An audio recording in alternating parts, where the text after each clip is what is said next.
Doctor صاحبہ سوال number 6 کی طرف بڑھتے ہیں۔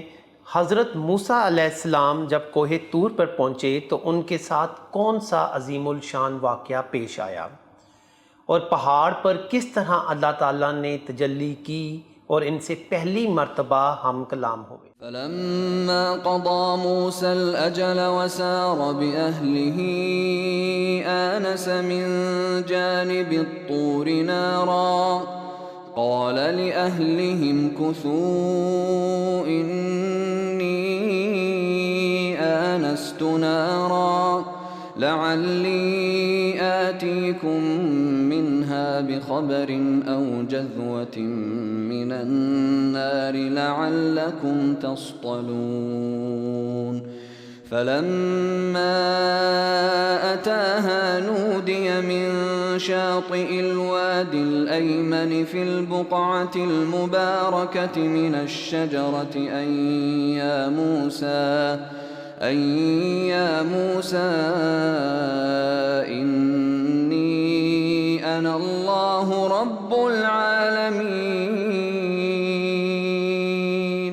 سورہ قصص کی آیات ہیں 29-30۔ اس کا ترجمہ آپ کے سامنے رکھتی ہوں۔ جب حضرت موسیٰ علیہ السلام نے مدت پوری کر دی اور اپنے اہل و عیال کو لے کر چلا تو طور کی جانب اس کو ایک آگ نظر آئی۔ اس نے اپنے گھر والوں سے کہا ٹھہرو، میں نے ایک آگ دیکھی ہے، شاید میں وہاں سے کوئی خبر لے آؤں یا اس آگ سے کوئی انگارہ ہی اٹھا لاؤں جس سے تم تاپ سکو۔ وہاں پہنچا تو وادی کے دھانے کنارے پر مبارک خطے میں ایک درخت سے پکارا گیا، اے موسیٰ، میں ہی اللہ ہوں، سارے جہان والوں کا مالک۔ تفہیم القرآن سے تھوڑی سی رہنمائی لے لیتے ہیں۔ حضرت موسیٰ علیہ السلام نے 8 کے بجائے 10 سال کی مدت پوری کی تھی۔ اس سفر کا رخ طور کی جانب ہونے سے یہ خیال ہوتا ہے کہ حضرت موسیٰ علیہ السلام اپنے اہل و عیال کو لے کر مصر ہی جانا چاہتے ہوں گے، اس لیے کہ طور اس راستے پر ہے جو مدین سے مصر کی طرف جاتا ہے۔ غالباً حضرت موسیٰ علیہ السلام نے یہ خیال کیا ہوگا کہ 10 سال گزر چکے ہیں، وہ فرعون بھی مر چکا ہے جس کی حکومت کے زمانے میں وہ مصر سے نکلے تھے۔ اب اگر خاموشی کے ساتھ وہاں چلا جاؤں گا اور اپنے خاندان والوں کے ساتھ رہ سکوں تو شاید کسی کو میرا پتہ بھی نہ چلے، اور وہ ایسا ہی سوچ رہے تھے۔ قرآن کہتا ہے کہ حضرت موسیٰ علیہ السلام اپنی مدت پوری کرنے کے بعد اپنے اہل و عیال کو لے کر مدین سے روانہ ہوئے، اور اس سفر میں اللہ تعالیٰ کی مخاطبت اور منصب نبوت پر تقرر کا معاملہ پیش آیا۔ سبحان اللہ۔ بائبل اور تلمود دونوں کا متفقہ بیان ہے کہ حضرت موسیٰ علیہ السلام کے زمانے قیام مدین میں وہ فرعون مر چکا تھا جس کے ہاں انہوں نے پرورش پائی تھی، اور اب ایک دوسرا فرعون مصر کا فرما روا تھا۔ تیسر القرآن سے رہنمائی لے لیتے ہیں۔ 10 سال بعد اپنے وطن کو روانگی ہوئی۔ اس معاہدے کے بعد حضرت شعیب علیہ السلام نے اپنی بیٹی کا حضرت موسیٰ علیہ السلام سے نکاح کر دیا اور آپ وہاں زندگی گزارنے لگے۔ کہتے ہیں کہ جس لڑکی سے آپ کا نکاح ہوا تھا اس کا نام صفورہ تھا۔ آپ نکاح کے بعد یہاں 8 کے بجائے 10 سال ہی قیام پذیر رہے اور پھر اپنے آبائی وطن مصر جانا چاہتے تھے۔ آپ اس ارادے سے اپنے اہل و عیال کو لے کر نکل کھڑے ہوئے۔ آپ کو اپنے والدین اور بہن بھائیوں سے بھی ملنے کا اشتیاق تھا۔ دوسری طرف آپ یہ بھی سوچ رہے تھے کہ اب لوگ اس واقع قتل کو بھی بھول چکے ہوں گے، اسی لیے انہوں نے سوچا چلو اب وطن جانا مناسب ہے۔ راستے میں آپ طور سینا کے دامن میں پہنچے تو اندھیری رات کی وجہ سے راستہ بھول گئے۔ سردی کا موسم اور شدید ٹھنڈی رات، بال بچے ساتھ تھے، سخت پریشان ہو گئے۔ ایسی حالت میں کوئی راہ بتانے والا ہی نہیں مل رہا تھا۔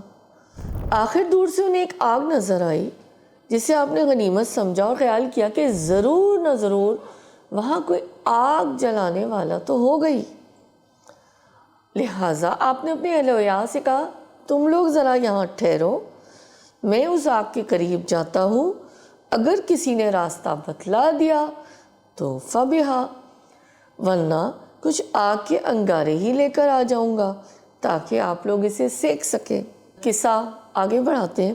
طوبہ میں پہنچنا اور اللہ تعالیٰ سے ہم کلام ہونا، مزید یہ کہ نبوت کا ملنا۔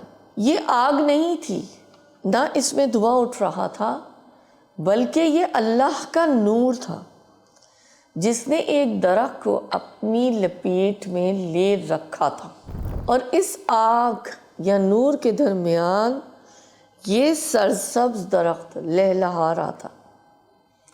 اس درخت سے آواز آنے لگی کہ موسیٰ، تم یہاں اتفاقاً نہیں پہنچ گئے ہو، بلکہ ٹھیک میرے اندازے کے مطابق اس مبارک وادی میں پہنچے ہو، اور میں اللہ تم سے ہم کلام ہو رہا ہوں جو سارے جہان کا پروردگار ہے۔ بہت ہی پرجلال آیات ہے۔ جب بھی میں اس حصے سے گزرتی ہوں، تدبر قرآن سے دیکھ لیتے ہیں تھوڑی سی رہنمائی۔ حضرت موسیٰ علیہ السلام نے بیوی بچوں سے فرمایا، تم لوگ یہیں ٹھہرو، مجھے آگ کی چمک نظر آئی ہے، میں وہاں جاتا ہوں، اگر وہاں کچھ لوگ ہوئے تو راستے کی خبر لے کر آتا ہوں، ورنہ آگ کا انگارہ ہی لے آؤں گا تاکہ تم لوگ کچھ تاپ سکو۔ یہاں آواز کی نشاندہی کے لیے 3 ظرف مذکور ہوئے۔ پہلا یہ کہ یہ آواز وادی مبارک سے آئی تھی، دوسرا یہ کہ یہ وادی مبارک خطے میں تھی، تیسرا یہ کہ یہ آواز اس خاص درخت سے آئی تھی۔ حضرت موسیٰ علیہ السلام کو یہ آواز تعین و جہت و مقام کے ساتھ ایک مبارک وادی، ایک مبارک خطے یا ایک مبارک درخت سے سنائی دی۔ واللہ عالم انی انا اللہ رب العالمین، بے شک میں اللہ ہوں، تمام جہانوں کا رب ہوں۔ یہ وہ آواز ہے جو سب سے پہلے حضرت موسیٰ علیہ السلام کو سنائی دی۔ ارشاد ہوا تم تو آگ سمجھ کر یہاں آگ لینے آئے تھے، لیکن آگ نہیں، بلکہ یہ تو میں ہوں، اللہ عالم خداوند۔ اللہ تعالیٰ نے اپنی ذات و صفات کا تعارف کرایا، اور رب العالمین کے تو بہت سارے مضمرات ہیں۔ حضرت موسیٰ علیہ السلام لینے تو گئے تھے آگ، پر مل گئی پیغمبری۔ حدیث کے ذریعے سے ہم رہنمائی لے لیتے ہیں، اور یہ حدیث فتح الباری میں بیان ہوئی ہے۔ حضرت ابن عباس نے اس مدت سے 10 سالہ مدت مراد لی، کیونکہ یہی اکمل اور طیب ہے، اور حضرت موسیٰ علیہ السلام کے کریمانہ اخلاق نے اپنے بوڑھے خسر کی دلی خواہش کے خلاف کرنا پسند نہیں فرمایا۔ عملی نکات ریفلیکشنز، یعنی جو سوال تھا اس کے ذریعے سے ہم نے مختصر خلاصہ تفاسیر بیان فرمایا۔ اب دیکھ لیتے ہیں کہ ہمارے پاس کیا ٹیک ہوم پوائنٹس ہیں۔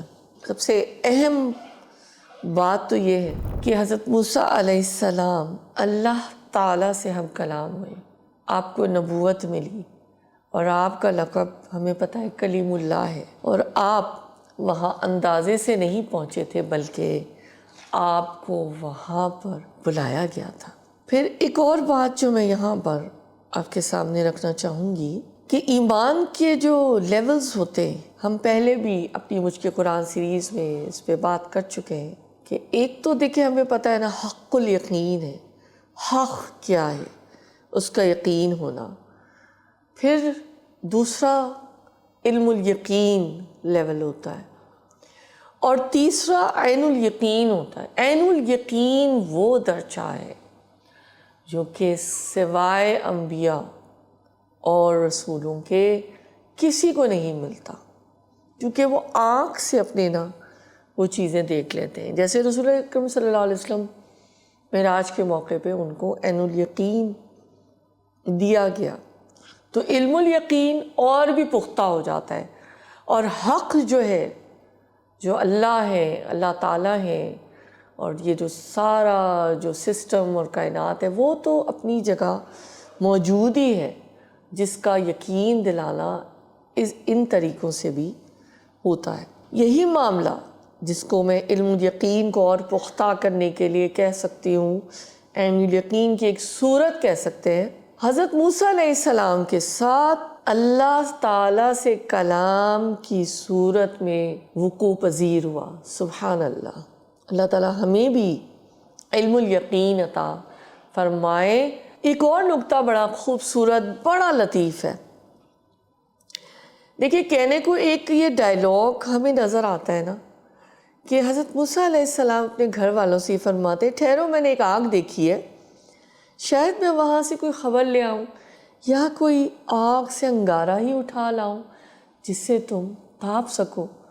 سردی کا موسم تھا اور حضرت موسیٰ علیہ السلام یہ چاہتے تھے کہ اپنے گھر والوں کو آرام پہنچائیں۔ یہاں پر مجھے حقوق العباد کی پاسداری نظر آتی ہے کہ جس طرح حضرت موسیٰ علیہ السلام نے اپنے گھر والوں کے بارے میں فکر مندی کا اظہار کیا، ان کے بارے میں سوچا، تو یہ مجھے بہت ہی ایک لطیف اور خوبصورت ایک نقطہ اور مقام نظر آتا ہے۔